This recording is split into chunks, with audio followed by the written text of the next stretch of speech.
Բաբան, բայց եթե քաղաքացի չեք, ոնց եք ապրում այստեղ, ոնց եք աշխատում։ Եթե քաղաքացի չեք, ոնց եք ապրում այստեղ, ոնց եք աշխատում, որտեղ եք գրանցված։ Ես ոչ միտեղ գրանցված չեմ, գնացել եմ որ իմ տանը, որտեղ իմ կինս է, իմ երեխեքն են գրանցվել,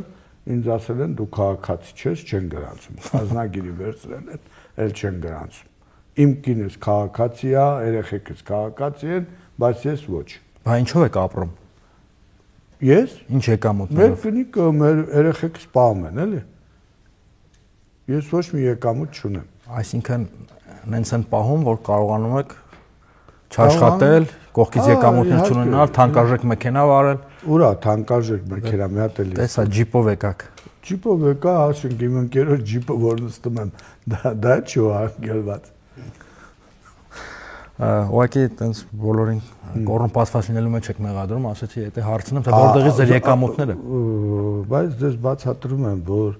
այդ մարդիկ, ովքեր կոռումպացվածից խոսում եք, դուք նրանք բոլոր մասնակցել են այդ կոռուպցիա, ես 20 քանի տարի է իշխանություն չեմ եղել։ Ինչ կոռուպցիայից ես խոսում։ Ինչի մաս։ Ոնց եք ապրել, պարոն Բաբան։ Բայց ես ասում եմ, իմ երեխեքը արդեն 35 տարեկան տղա ունեմ, 32 տարեկան աղջիկ ունեմ, ամուսնացած գրասնադար, այն մի աղջիկը ստեղ, սա աշխատում են։ Ինչով են զբաղվում։ Ինչով են Բիզնեսով են զբաղվում։ Մեկը բիզնես, բոլորն իմ երեխեքը բիզնեսով են զբաղված, պետական որևէ գործի բանի մենք չկանք։ Չենք եղել ոչ մի ժամանակ։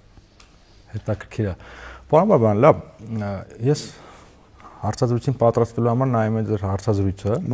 2016 թվականին Սիվիլնետին ապրիլյան պատերազմից հետո։ Հարցազրույցը բավականին հետաքրքիր էր, հիմա ոնց որ չի կորցրել արդիականությունը, կանխատեսում էիք 44-օրյա պատերազմը, պատերազմի մեթոդաբանությունը, վարելու կերպը ու ոնց քիչ թե շատ կանխատեսումը իրական ա եղել։ Հիմա էլ եք պատերազմ կանխատեսում։ Այս պատերազմը ինչ տեսքան ունենալու եւ ինչ բովանդակություն։ Եվ արդյոք այս ձեր ասածը հակասության մեջ չի մտնում այն գործընթացի մեջ, որը հիմա գնում է, չէ՞, հիմա ոնց որ թե վերջերս էլ Հայաստանի արտգործնախարարը հայտարարեց, որ բավականին մոտ են խաղաղությանը, մի քանի կետ է մնացել համաձայնացնելու, Ադրբեջանն էլ օր-օրի նոր պահանջներ է մեջտեղ բերում։ Հիմա էլ պատերազմի ռազմական հանցագործներին են պահանջում։ Նայեք, մեկ որ ռազմական հանցագործներին են պահանջում,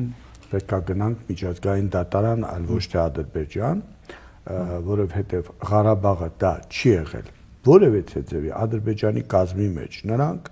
ովքեր Հայաստանում այսօր ասում են Ղարաբաղը Ադրբեջանի մարզ է եղել, մեջ է եղել, նրանք հանցագործներ են։ Մեկ։